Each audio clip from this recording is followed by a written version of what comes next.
Chapter 1031, Possibility. As the sky lit up, the manors along the Tussock River's north bank began to wake up amidst the morning mist. The tall and portly Framus Cage came to the guest room where Cuonis Kilgore slept last night. He knocked on the door and prepared to have breakfast with this MI9 deputy director. However, there was no response. Has the brigadier general headed for the dining room? Framus Cage turned around in puzzlement and left the first floor. After breakfast was over, everyone realized that Cuonis Kilgore had vanished. Under Dwayne Dantes's lead, they headed outside the guest room and watched the land steward Richardson open the door with his key. There was no one inside. Mocked asked curiously as he pinched the two ends of his cheekbones, "Does Brigadier General Kilgore have a hobby of taking morning strolls?" Framus Cage shook his head without hesitation. No. The chancellor of the Backlund University of Technology, Portland Moment, surveyed the area and asked, "Did you hear anything last night?" Mocked recalled for a moment. No, it was very quiet, perfect for a vacation. Beside him, Hazel looked into the room curiously, but she couldn't think of any possibilities. At this moment, Framus Cage raised his theory. Brigadier General Kilgore is an important member of the military, and he often needs to handle unexpected matters. Perhaps he had long left the manor and returned to Backlund. This steam car tycoon was clearly trying his best to downplay the matter. He seems to know something. Or at least, he guessed that Cuhazy Kilgore came to Megara Manor for some private, personal goal. Klein listened to their conversation as he said to Butler Walter and Land Steward Richardson with a heavy look, Ask the servants in the manor if they had seen Brigadier General Kilgore last night or this morning. If they haven't, send someone back to Backlund and visit Brigadier General Kilgore's family. Inform them of this matter, and let them decide whether we need to immediately make a police report. After giving his instructions, Klein stroked his white sideburns and said to Mocked and his other guests, Things aren't clear yet. Perhaps Brigadier General Kilgore left because of an urgent matter and didn't want to hold up everyone's vacation. Let's do this. We'll continue with our hunting plans and return when the police arrive. As Brigadier General Cuonis Kilgore's companion, Framus Cage had raised an excuse for the crisis, one that was rather convincing. Mocked and company agreed with Dwayne Dantes's suggestion and left the area. Hazel walked right at the back and glanced at Brigadier General Cuonis Kilgore's guest room and its neighboring room. She had a nagging feeling that something wasn't right, as she subconsciously wanted to use her powers as a cryptologist to reconstruct the situation. However, an intense sense of fear emerged deep in her heart. She had no idea what she was afraid of, so she eventually gave up on the idea. She vaguely felt that she had some experience in such matters, and those experiences told her not to look at things she shouldn't see or listen to things she shouldn't hear. After the guests and servants left that floor, a thick carpet that held the weight of the coffee table inside the room, beside Cuonis's guest room, began moving. Bit by bit, it pulled itself up from under the sofa and coffee table without causing much of a stir. Following that, the yellowish-brown carpet stood up and revealed its other side. It was solidified flesh. The flesh was squirming and reorganizing itself, and it soon transformed into a person, a mixed-blood young man. This was Dwayne Dantes's valet, Inuni, and the one following Dwayne Dantes was Cuonis Kilgore. He wore the same face and had the same build. To Klein, there was no need to disguise Inuni in such a manner. He could get him to transform himself into another person and blend in with the servants, using an illusion to interfere with their senses, making them unable to discover the addition of this person. It was a simpler and more reliable method. However, acting remained important to a demigod. It was key to accelerating the potion's digestion and for resisting the inclinations of losing control and madness. Therefore, Klein would deliberately try to be bizarre in his handling of many matters. Of course, he didn't wish to harm the innocent. Even in creating bizarre and eerie situations, he would try hard not to let others notice it. It was to prevent them from being left with a mental scar due to excessive fright.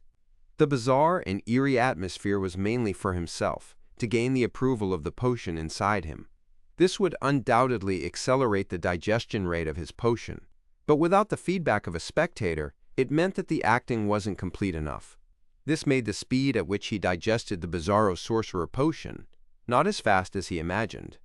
Despite doing so many things and trying out so many acts, Klein didn't feel that it was possible for him to reach Sequence 3 by the end of this year.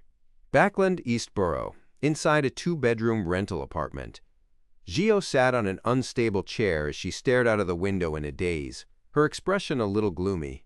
Force swallowed her saliva and sat opposite Gio, blocking her line of sight. Force said, "You seem to have lost all your motivation. Do you not know what to do after receiving that answer? It's because you have no access to the king?"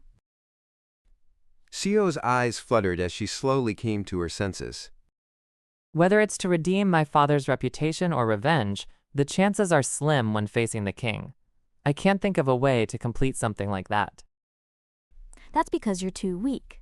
When you reach Sequence 4 and become a demigod, you'll discover many solutions. The only problem is that it'll be more dangerous. Force tried encouraging her. In addition, you can still use others, just like the person monitoring Charmaine. She too wanted to know who Viscount Stratford was loyal to. She must be interested in the king's secret. Shermani. Gio repeated the name as her state of mind suddenly recovered. Beside them, there was a bronze cross and a ghostly blue gem that resembled a vertical eye on the table. The gem's exterior had thread-like patterns, the beyonder characteristic that appeared after Charmaine's death. It made the things around it appear mild, and it accentuated their beauty. However, with the bronze cross around, its glow was confined to a small area. Shishayo said rather seriously, That monitor is one of the culprits behind Charmaine's death. They had already found a spot to bury Charmaine, and Force had flipped through Lemano's travels to placate the dead Charmaine. Force immediately nodded. Yes, it's why she was instigated to investigate the king's secret and come into contact with the latent danger. Didn't you say that she might be able to monitor where we used to live? We can find an opportunity to return incognito, throw a letter into the mailbox, and write that Viscount Stratford is loyal to King George III and that he has a huge secret. This way, I believe she will be able to see it. Seal thought carefully and nodded solemnly. Okay. After discussing what they were about to do next, Force stood up and pointed at the bronze cross. It's time for us to show our sincerity to Mr. Fool for all the help we received. I plan on sacrificing it to Mr. Fool now. You don't have any objections, right? Gio replied without hesitation. No. Magur Manor. It was another evening.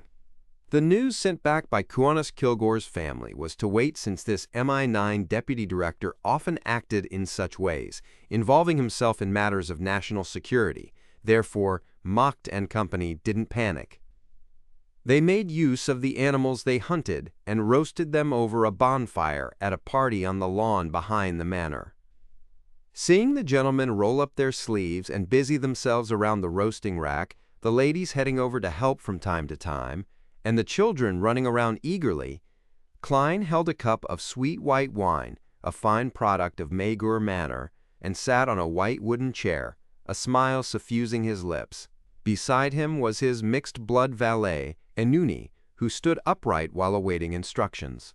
And inside a particular room in the manor's main building, a pair of eyes were silently looking down. It belonged to a person who looked identical to Enuni. The evening breeze blew past. Just as Klein was about to get up and showcase what it meant to roast meat from Desi at the roasting rack, he suddenly saw a figure phase into existence in front of him. It was Ariana, who wore a simple robe and tree bark as a belt. This servant of concealment looked at Dwayne Dantes and said, "There was nothing special in the underground ruins." She then recounted the main points of what she and the three archbishops saw, as well as the explanation given by Prince of Sonia, Grove Augustus. That doesn't make sense. The first thought that appeared in Klein's mind was suspicion. As Viscount Stratford had Saintess of White Caterina provide him with assistance, this clearly meant that the king's faction hadn't completely severed ties with the demonist sect. Under the premise that the Great Smog of Backland had already happened, their continued relationship with the demonist sect meant that it wasn't something that could be explained as hoping to keep the Blood Emperor's ruins for themselves. With such in-depth cooperation, would the demonist sect and psychology alchemists not wish to split the spoils? In that case, why wouldn't they directly seek the help of the three churches? Klein instinctively believed that the problem with the ruins hadn't truly been discovered. He suspected that there had been a leak during the entire process, allowing the king to make preparations. With Mem Ariana around, the possibility of discovering something amiss via the methods of divination and prophecy can be eliminated. From my killing of Cuttlefish Kilgore to the three churches' joint operation, the number of people who know of it doesn't exceed 10. Furthermore, they all involve the high-ranking members of each church. How is it possible that there was a leak? Viscount Stratford's problem resulted in the people in the ruins deploying contingency plans? No, his standing wasn't at that level. Even Cuttlefish Kilgore didn't know the exact situation, much less him. He was only in charge of liaising with the demonist sect and handling matters at the periphery. He might not even know of the underground ruins. Klein's thoughts raced as he sought the reasons. He first eliminated the possibility of them being prepared due to Viscount Stratford. After all, the death of the captain of the Royal Guards wasn't that important or crucial. As such, there were very few possibilities that could explain the situation. 1. A person who knew of the secret amidst this sequence of events had deliberately or unintentionally leaked the matter due to particular reasons. 2. They had noticed something wrong with Cuttlefish Kilgore's seemingly ordinary state, but Klein didn't notice anything. The psychology alchemists are in cahoots as well. Could my thoughts be read and the secret revealed? But I have the gray fog augmenting me. No matter what, there will be some abnormality. It's just like when I faced that spectator demigod with Anderson. The psychology alchemists originated from something Hermes left behind. Hermes is. As he thought about it, Klein's eyes suddenly widened. Kas! He instinctively stopped himself from thinking deeper about it as he shot a look at Ariana and relaxed. He asked, Is this place concealed? Ariana replied calmly. Very. People behind her came and went, but no one noticed her. Klein exhaled as he formulated his thoughts. Emperor Roselle once said in his diary that the members of that ancient secret organization are all important figures. Then, could it be possible that one of the high-ranking members of the three churches is a member of the Twilight Hermit Order? And could it be that the ruins which Ariana and the Archbishop saw wasn't the real one, but one imagined by Adam? Chapter 1032, Forceful Purifier. Restraining his thoughts and looking at the angel of concealment across him, Klein deliberated over his words. Is there a possibility that the ruins you saw was actually imagined? He didn't directly mention Adam or the Twilight Hermit Order, afraid that discussing such matters in Ariana's concealment zone would still be heard by the Adam who wielded the Spectator Pathway's uniqueness and recently obtained 008. As he was inside Ariana's world of concealment, Klein believed that thinking of Adam and the Twilight Hermit Order wasn't likely to pose any problems, but it wasn't necessarily the case when saying it out loud. After all, Mr. Dorr could freely discuss Adam with Emperor Roselle back then, not only because of the beyonder powers of a secret sorcerer's secret keeping, but more so because he was also a king of angels, a level not lower than Adam and Amen, perhaps even higher. Imagined. Ariana repeated Klein's keyword softly, as though she had figured out something. At her level, she was no stranger to ancient history and the main characteristics of the 22 pathways. Furthermore, she was also an angel that represented the authority of concealment. She possessed the highest clearance in reading all the church's confidential information. A few seconds later, Ariana observed Dwayne Dantes, who remained sitting there. Psychology alchemists. From Cuttlefish Kilgore's statement, it was obvious that the king's faction was working with the psychology alchemists, and this was an organization that had the Spectator Pathway in its control. Klein first nodded and then added, Their higher-ups likely do not have the ability of turning imagination into a reality. In this world, there are only 1 to 2 people who have such authority. Ariana nodded in thought. I understand. Now that the underground ruins are open to us, I will find a chance to verify it. If it's true, it means that one or several archbishops of the Church of Steam and Storms are working for him. She didn't raise the possibility that the Church of Evernight's upper echelons were problematic, as the goddess wielded the authority of concealment. It was very difficult to keep such matters from her for prolonged periods of time. Klein couldn't help but ask in surprise. The underground ruins will be left open to the three churches? Yes, if it truly is imagined, it means that their cooperation is on the brink of success and that they just need to delay things a little longer. Ariana simply explained her theory. This is also what I'm thinking. The tide of the times is coming in a bid to drown out everything. Thankfully, I'm a lot more prepared than before. I now have a demigod-level marionette, and in certain areas he's stronger than me.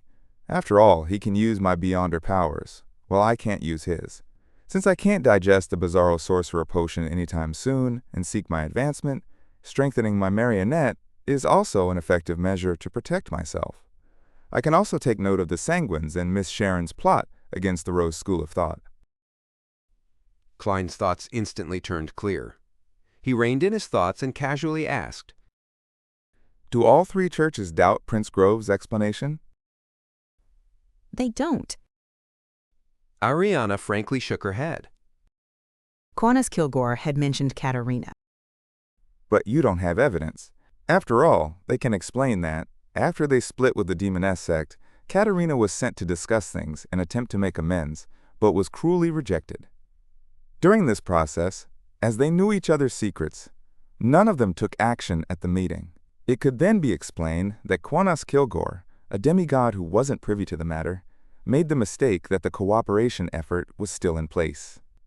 And faced with an angel family, one that wields at least half the forces in the military, the three churches won't immediately lose decorum with them unless there's evidence.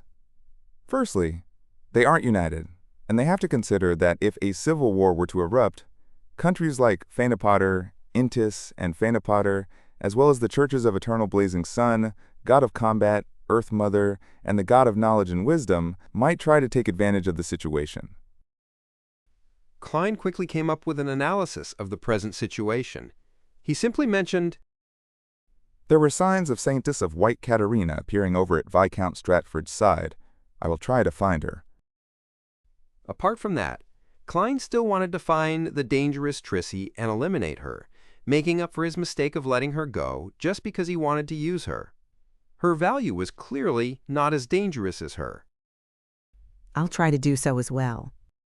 Ariana indicated that she would investigate the clue regarding Katerina. I have to say that Ma'am Ariana's attitude when discussing matters with me is rather comforting. She doesn't exude that condescending attitude an angel or archbishop has. She completely treats me as an equal. After hearing Ariana's words, Klein felt a baffling sense of poignancy. He instead asked, Has Fen Rambus of the Psychology Alchemist been captured? This was one of the key figures mentioned in the information from Quanus Kilgore's testimony, one of the clues that exposed the machinations of the king's faction. He has gone missing. Ariana answered succinctly. As expected. The possibility of a leak has increased again. Queen Rambus has gone underground, but that doesn't mean that he can't contact Miss Justice and other members directly. When the time comes, Miss Justice has already hated him for some time. The only problem is whether Adam will appear in Backland and imagine fake ruins. If that were the case, attacking Queen Rambus might mean a non-zero probability that he's being watched by this King of Angels. It might even be the case that he will sit beside Queen Rambus without anyone knowing. The more Klein thought, the more of a headache he had.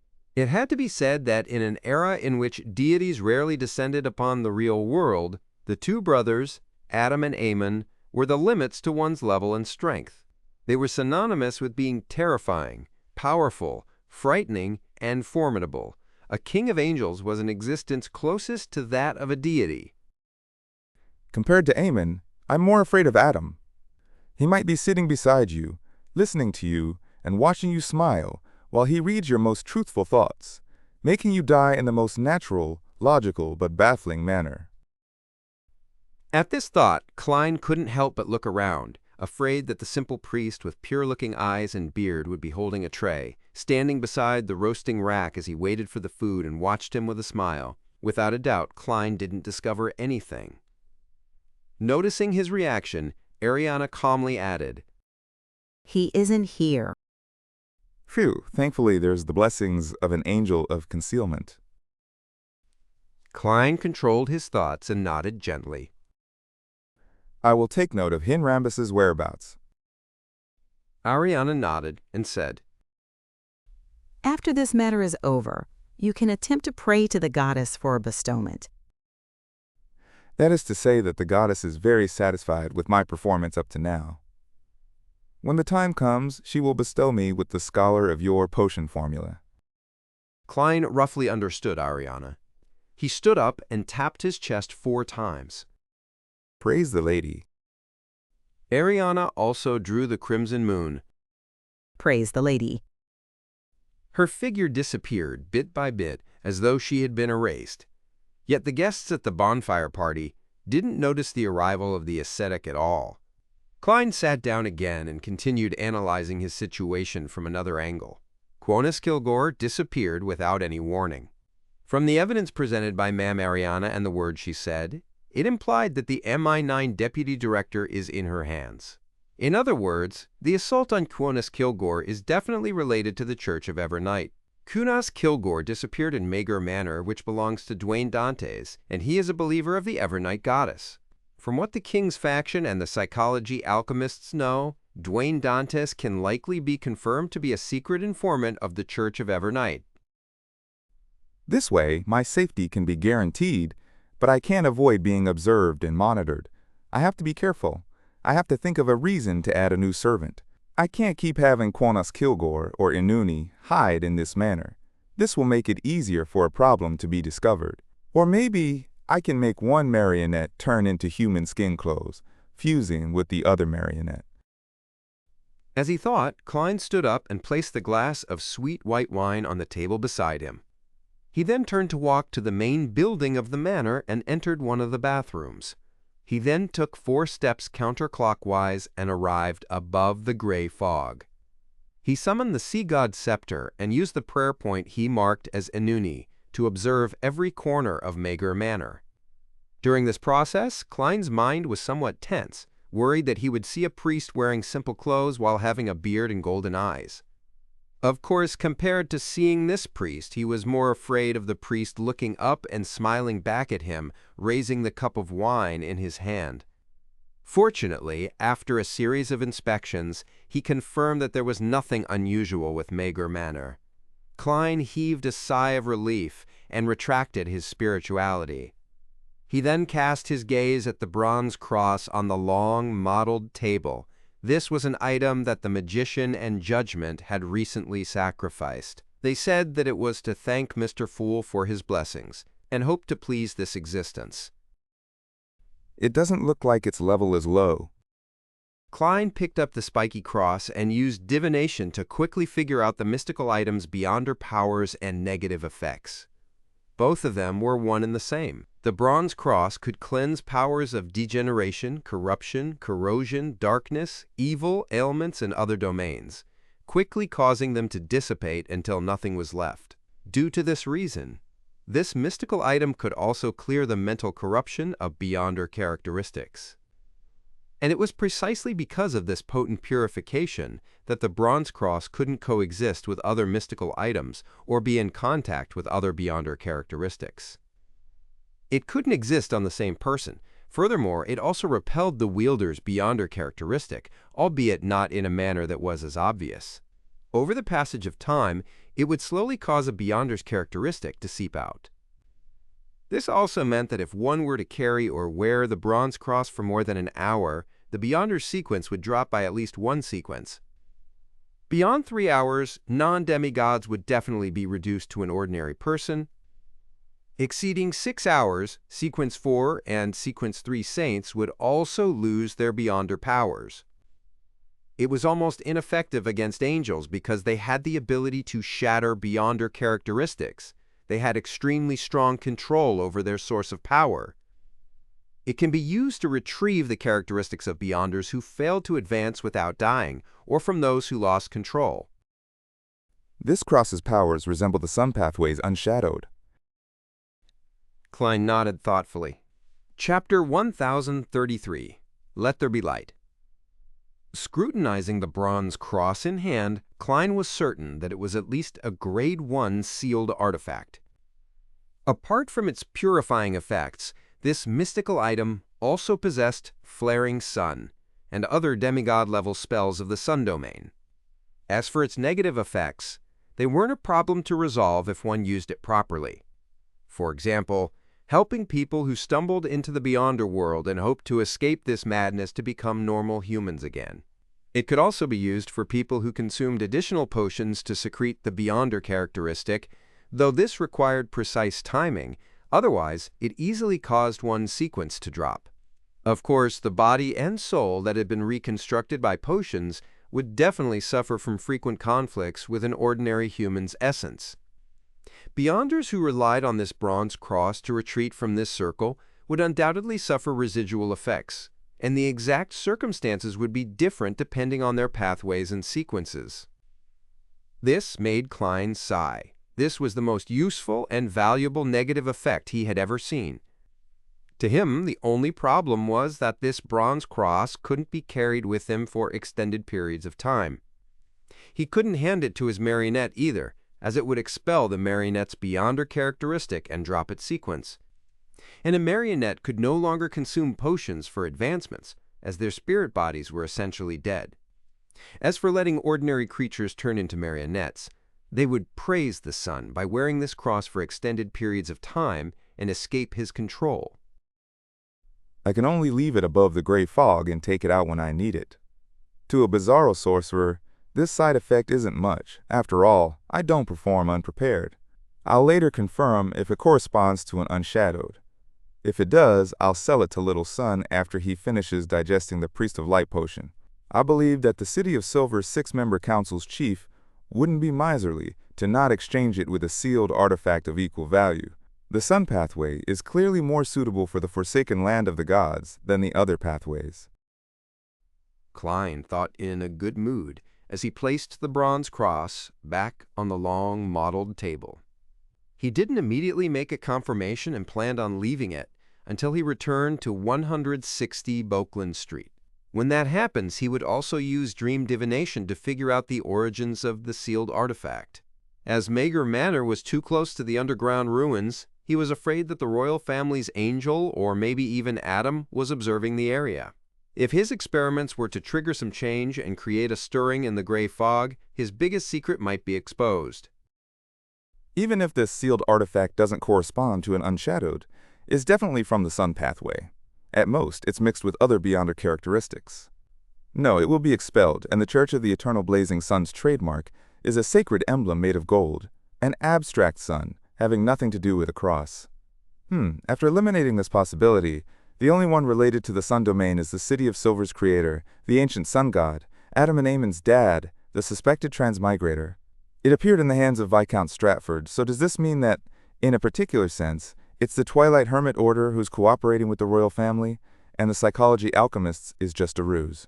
Of course, there are too many other possibilities.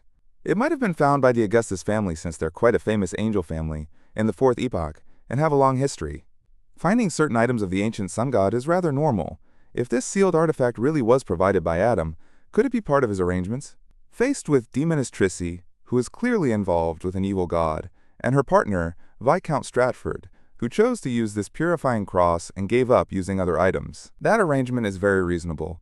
Upon deciding to eliminate Charmaine, since he wasn't sure if she had been corrupted by an evil god and was afraid of accidents happening, he didn't use any direct offensive means and instead wasted time activating this sealed artifact. That too is also very reasonable. Yes, it's all very reasonable. I'm just not sure if there are signs of this outcome being arranged. With this in mind, my phobia for 008 has reared its head again. Yes, Miss Magician and Miss Judgment had privately discussed Adam before. It involved matters regarding the forsaken land of the gods, the giant king's court, and king of angels. This, even if it was arranged by Adam, why does he want to give this item to them? Klein felt his scalp tingle as he thought about it. Composing himself, he decided to do further experiments after returning to Buckland Street. He didn't hesitate and immediately returned to the real world. As for the items on Cuyonas Kilgore, he relied solely on his divination powers without the gray fog's enhancements to gain an initial grasp on the situation.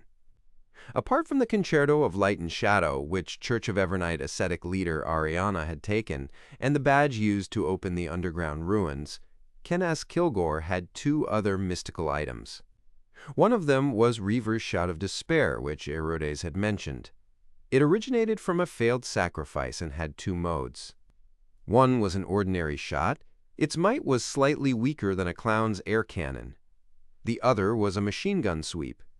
It could spew out large numbers of bullets in 1 to 2 seconds. These two modes came with the Shout of Despair, having a certain level of influence on demigods at the saint level, but it wasn't too effective. Of course, not every demigod could withstand such an attack. Just like Klein himself, he didn't have a ridiculous body or defense to withstand it head-on. The other item was Lucky Grass.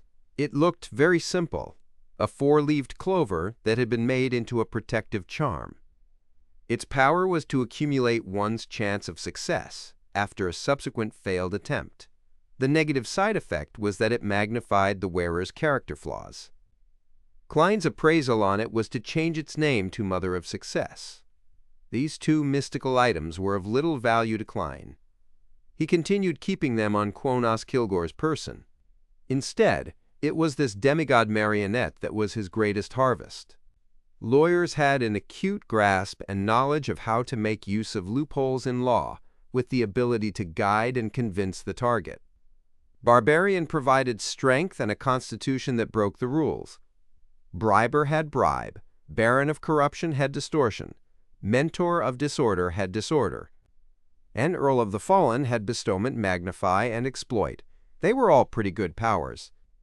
If he hadn't obtained detailed information from Ariades and made sufficient preparations and formulated a plan, together with the help from an angel of concealment, Klein believed that he had no way of restraining Cuyonas Kilgore, even if he had items like Fate's Siphon. In fact, instead of turning him into a marionette, using creeping hunger to graze Cuyonas Kilgore would be a lot more discreet, making it harder to be discovered. But if that's the case, I can only use 3 of the Earl of the Fallen's Beyonder powers. As Klein thought about it, he walked out of the bathroom and returned to the bonfire party. On the lawn, Mocht was standing in front of the roasting rack, trying hard to make East Balaam-styled roasted meat while sweat dripped down his forehead. Hazel was standing a short distance away, her eyes looking on brightly. She no longer had the arrogance from before and had a few black marks across her face, a result of the smoke. Portland Moment was holding a cup of wine, smilingly watching the relatively young lad being busy. From time to time, he would raise a metal skewer with chunks of meat and bite at it. Upon seeing this scene, Klein's heart suddenly calmed down. On Sunday afternoon, the group of people who went to the Buckland Street suburbs returned to Buckland Street.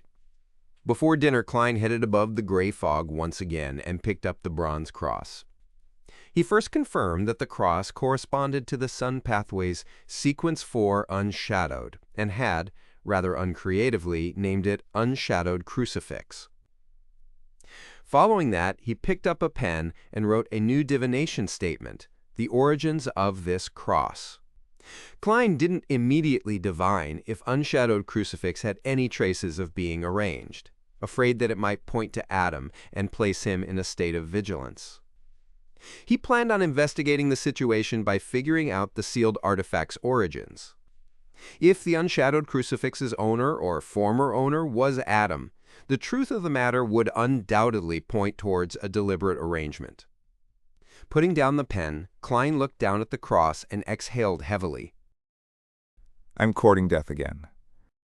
He suspected that the Unshadowed Crucifix originated from the City of Silver's creator, the ancient sun god, a powerful deity that was stronger than the ancient gods like Dragon of Imagination. Sneaking a peek at him would cause damage that exceeded Klein's previous divination of Grozel's travels. However, things were no longer the same. Klein was now a Sequence 4 Bizarro sorcerer, a demigod.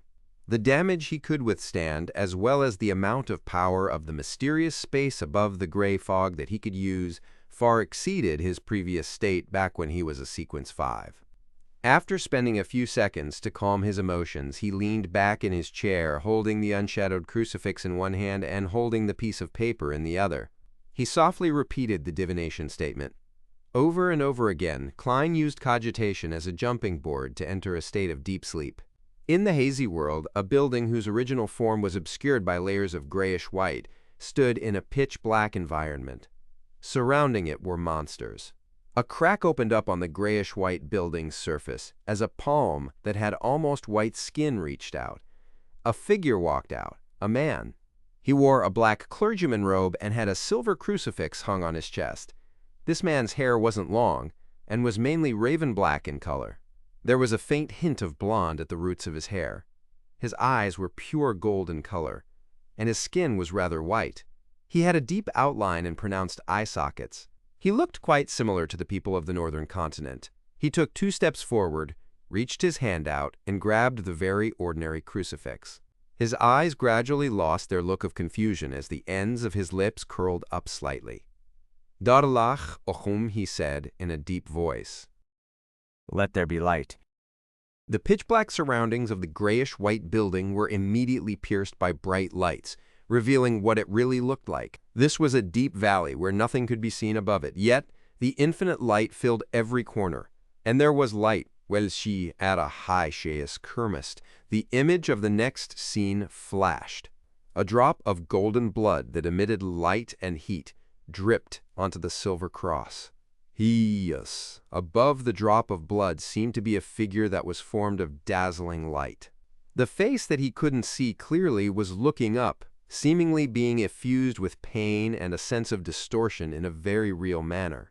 He cast his gaze over towards the area above the gray fog, casting it at Klein, who was seated at the fool's high-backed chair. His deep voice sounded once again. Mysteries. Suddenly, without any forewarning, Klein's thoughts erupted with a boom.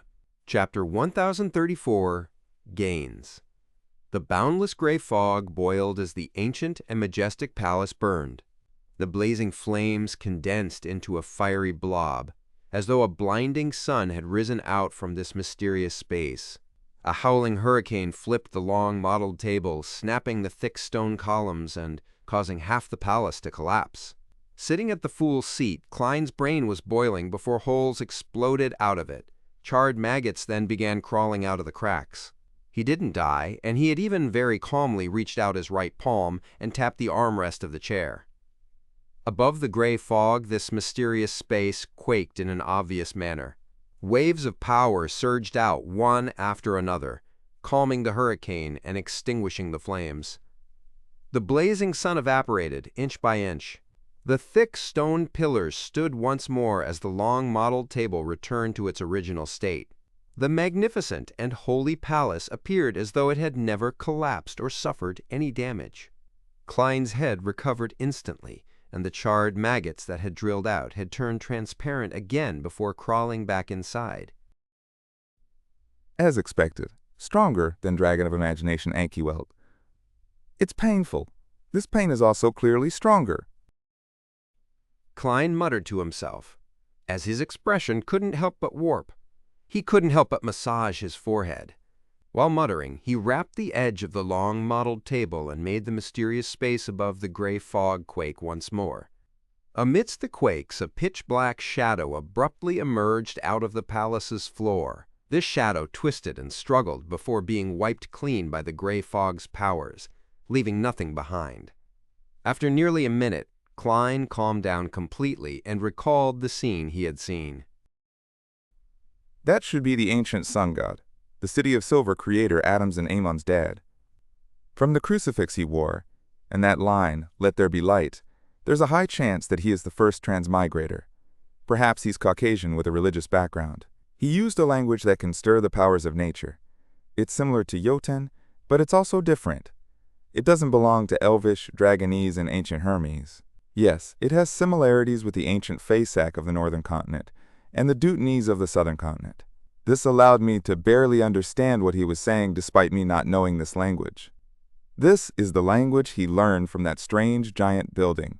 He transmigrated there and inherited a rich inheritance. The second scene was of him suffering a betrayal, the scene of him being eaten by the kings of angels, white, wisdom, and wind. To a deity who claims to be a creator, that kind of corporeal pain and that distortion can only appear in such a situation. Yes, the divine blood he dripped before his death fused with the silver crucifix, and it later turned into the latter's form, becoming a rather powerful sealed artifact.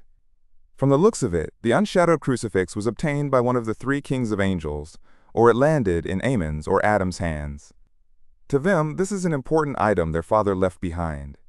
The previous possibility isn't too high. The cross's effects are extremely useful. Furthermore, its origins are a secret that needs to be kept. No one would give it to the Augustus family. From the looks of it, was it really arranged by Adam? Why did he give the unshadowed crucifix to Miss Magician and Miss Judgment in a very reasonable manner? He had discovered that the two ladies believe in the Fool after observing them for some time. This cross was meant for the Fool that doesn't belong to this era. He wishes to know where his father, who also doesn't belong to that era, came from. But the problem is, how does he plan on raising that question and obtaining an answer? That City of Silver's creator's level is extremely high. He was able to sense my prying despite the long stretch of history between us. Doesn't this mean that, once one obtains the authorities of several domains, a deity's level will also undergo a qualitative change? What does the uttering of mysteries mean? Is it pointing to me, or the original owner of this mysterious space? He cast his gaze above the gray fog and cast it on this mysterious space.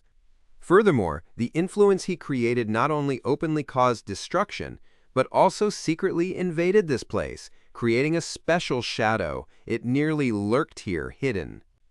Questions flashed past Klein's mind, making him come up with several theories, but the final answer eluded him.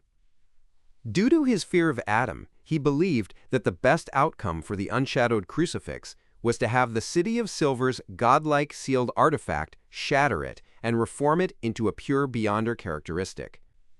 Reining in his thoughts and suppressing his questions, Klein conjured a new pen and paper and wrote down the knowledge he had learned from looking straight at the City of Silver creator. Sequence 4, Unshadowed. Main ingredients: 1 drop of the sun's divine blood, or 3 adult sun divine bird's feathers, and a piece of holy brilliance rock. Supplementary ingredients: 60 milliliters of sun divine bird's blood, 30 milliliters of holy brilliance rock liquid, 7 drops of mutated fingered citron juice, 10 grams worth of powder of the heart of magma. Ritual: extract the strongest emotions that one is most unwilling to abandon before consuming the potion. Inject these emotions back again during this process.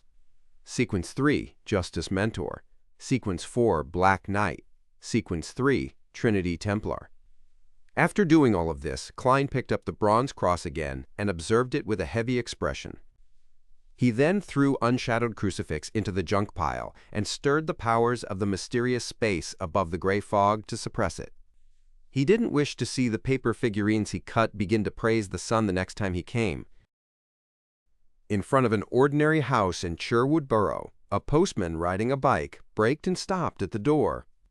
He then settled down his bike and took out a letter from his bag, glancing to check if the address was correct. It's here. For CO. The postman briskly walked to the mailbox and threw the letter in. Following that, he didn't delay as he got on his bike and kicked off.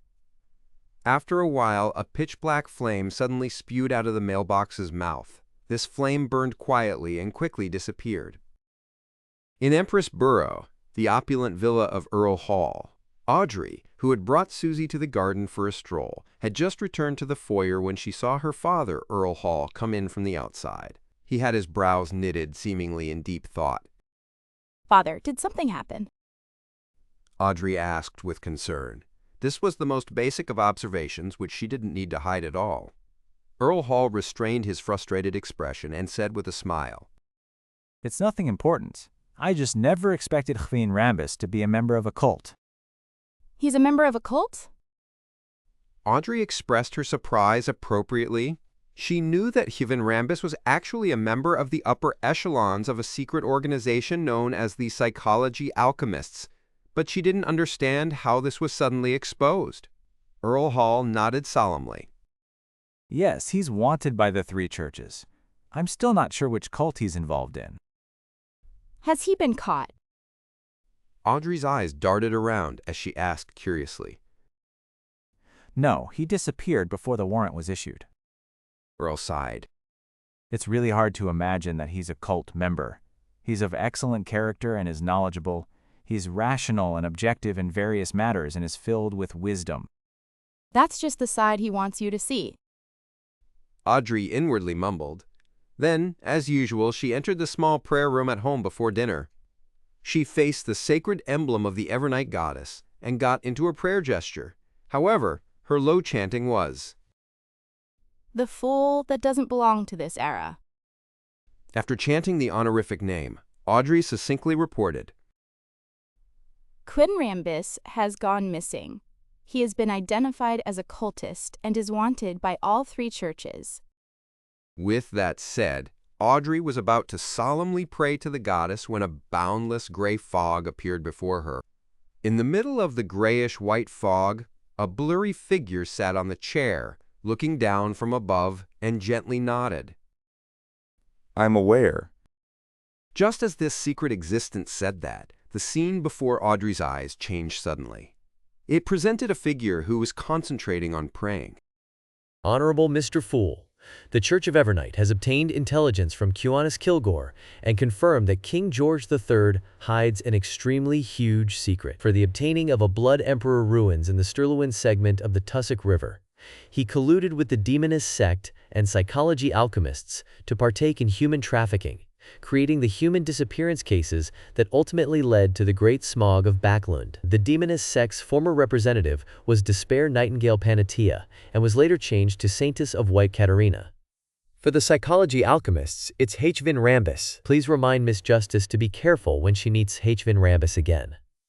She needs to be constantly prepared to seek help. His Majesty. Audrey's eyes widened as upheavals went through her heart. She found it difficult to control herself. This was partly due to the fact that this news was shocking for a noble like her. In addition, it had to do with lie, which magnified her emotions. Almost at the same time, a news report flashed in Audrey's mind. It was one that had left an unerasable impression on her. According to preliminary estimates, a total of over 21,000 people died in the smog, and the subsequent plague took the lives of close to 40,000 people. Among the deceased were young children, healthy young men, and women. So that's how it is. What is the king plotting? The three churches likely don't have any actual evidence. Otherwise, Father wouldn't only be frustrated to this degree. Audrey felt an inexplicable sense of anger and sadness. It felt like particular principles she had upheld in the past had been ruthlessly trampled, or that values that had stood up to time were silently crumbling. She subconsciously lowered her head and closed her eyes. Then, she exhaled and whispered, Thank you, Mr. Fool. Please convey my gratitude to Mr. World. After her prayer, Audrey sat in the tranquil darkness and didn't move for a long time. Chapter 1035, Diary Page in Advance. Backlund, East Borough, inside a two-bedroom apartment. Fours picked up a fountain pen and wrote on a piece of paper. This was a letter for her teacher, Dorian Gray Abraham. It was to tell him that she was in danger and had no choice but to leave where she used to stay. Replies were not to be sent there, and if he had sent a letter, he was to quickly change his address and change identities if possible. After writing plenty of words, Fours put down her pen, folded the letter, stuffed it into an envelope, and adhered a stamp on it. Then she changed into outdoor attire and left the room with the letter she wanted to send. She wasn't inclined towards heading out, but this new residence of hers not only didn't have alcoholic beverages, but it didn't even have coffee beans, instant coffee, black tea leaves, daily newspapers, the latest magazines or novels. For these, she had no choice but to personally head out to send the letter and buy some groceries outside East Borough. As for Shio, she had already gone out. She wanted to mail a letter to her former rental apartment, indicating that Viscount Stratford's loyalties lay with the king. She wanted to see if it could drive Charmaine's observer to take certain actions.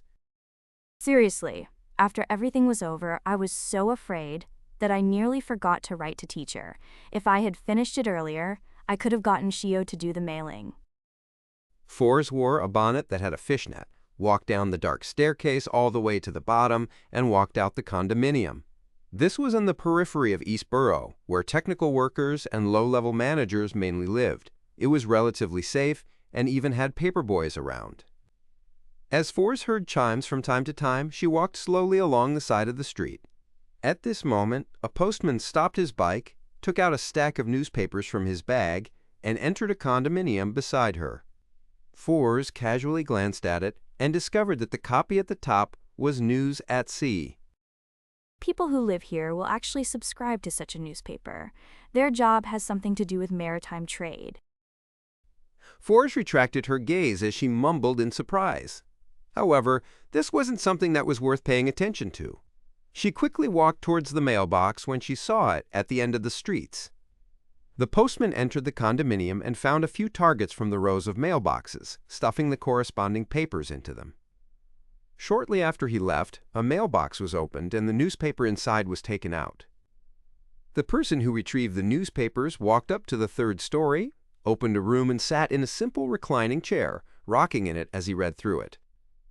By the side of the reclining chair, there was a black wooden table with a stack of papers placed on it. Some of them were stacked neatly with their front page facing up. Some were bent asymmetrically, revealing the articles. On them were the corresponding reports. Shocking! Crazy adventurer made fugitive. Crazy adventurer appears again. An incredible hunt. The man closest to the kings at sea. Adventurer worth £90,000. Story of Gairman Sparrow and 3 female pirate admirals. Shooting to fame in one battle, Gairman Sparrow attempts assassination attempt on Vice Admiral Ailment at night. Shortly after Fors finished her purchases and returned to her rental apartment, CO had finished her trip and returned. The reason for their timely return was because it was Monday and it was almost 3 in the afternoon. Gong, gong, gong! The nearby cathedral's bells resonated as a crimson-red beam of light surged at Fors and Shio at the same moment.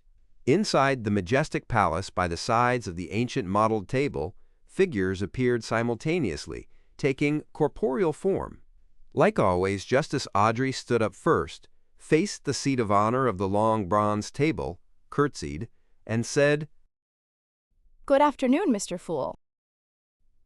Miss Justice seems rather down. From the looks of it, the news last night is still affecting her. The Fool Klein nodded indiscriminately and acknowledged the Tarot Club members' greetings. At this moment, Audrey, who wasn't in a good mood, noticed with her sharp observational skills that there was a bronze cross beside Mr. Fool's right hand. Where did this cross come from? To be placed on the table by Mr. Fool, it's an item that's at least the level of a card of blasphemy. Who does it originate from? What use does it have? Questions flew through Audrey's mind, making her feel an irresistible sense of curiosity.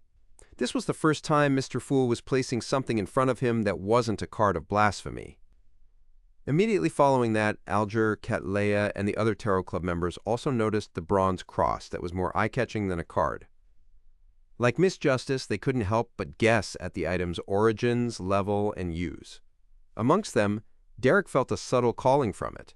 He felt that the bronze cross was drawing him in. He then recalled a basic rule taught in lessons at the City of Silver. Law of Beyonder characteristics convergence. This is a high-level sealed artifact of the Sun pathway. Derek suddenly came to a realization.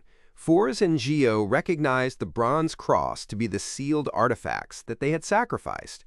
Their pupils dilated, as though they were trying to take a better look. Mr. Fool places so much importance on this item.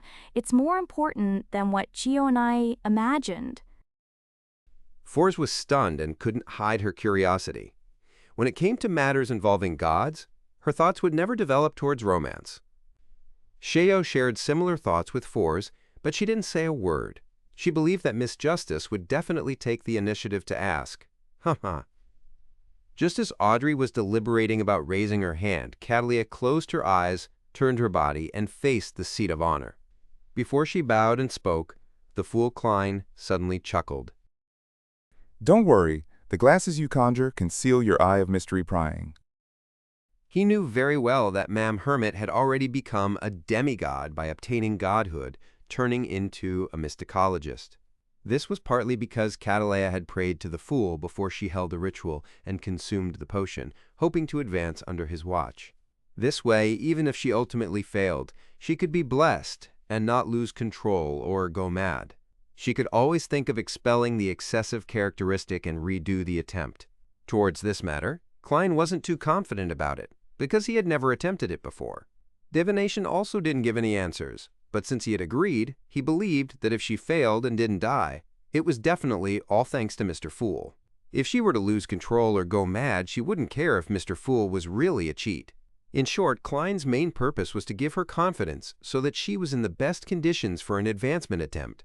After all, Admiral of Stars wasn't able to find other existences to give similar blessings.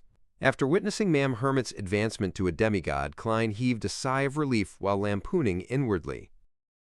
At times, acting as a god is harder than acting like a human. When believers encounter trouble, there are usually two outcomes, life or death. Their survival is naturally due to the blessings of deities, and no one would care if death occurs. On the other hand, after becoming a demigod and being able to use more of the powers of the mysterious space above the gray fog, the fool Klein could easily see the astral projections of the Tarot Club members, thus reading their current beyonder pathway in sequence. After sealing her eye of mystery prying, Catalea heaved a sigh of relief and reverently said, Mr. Fool, there is one page of Emperor Roselle's diary this time. Emperor Roselle's diary. Queen Mystic is done with her matters. But nothing abnormal happened in Backland. Yes, no one noticed the infiltration of Amon in Bachland Street, or the demigod battle in Mager Manor. The fool Klein nodded in an unperturbed manner and said, Good. You can think of a question or request. As he spoke, Audrey, Alger, and company sharply learned something from this conversation. Ma'am Hermit was worried that the glasses she conjured was unable to seal her eye of mystery prying, and this wasn't a worry she had in the previous gatherings. This means that Ma'am Hermit's eye of mystery prying has been significantly boosted. Why would there be a sudden boost? She advanced to become a demigod? She's our Tarot Club's second demigod? Audrey connected this matter to Catalea's purchase of the mythical creature's blood, and immediately had a guess. She then swept her gaze at the male members opposite her and realized that Mr. Hanged Man's seating posture had unknowingly changed. He had apparently figured that Ma'am Hermit had become a demigod. Little Son's gaze was still staring at the bronze cross without any reaction. The Moon Mr. Emlyn hesitated for a few seconds before looking up at Ma'am Hermit. Mr. Star was like Little Son, his eyes somewhat vacant, as though he was waiting for the diary part to pass. Honorable Mr. Fool, can this question be accumulated with the next one? Catalea asked. Accumulated with the next one. Queen Mystic still doesn't want to have her mood affected. Then why would she suddenly provide a diary page? Has she foreseen something? To maintain his image as the fool, he didn't ask why, and nodded gently. Sure. Catalea didn't speak further as she conjured that diary page, only to see it flash into Mr. Fool's hands. Klein scanned it, seemingly casually, taking in most of the information. 19th July, night of the blood moon. Mr. Doerr's answer allowed me to confirm one thing. In that ancient secret organization, the second blasphemy slate I saw wasn't complete.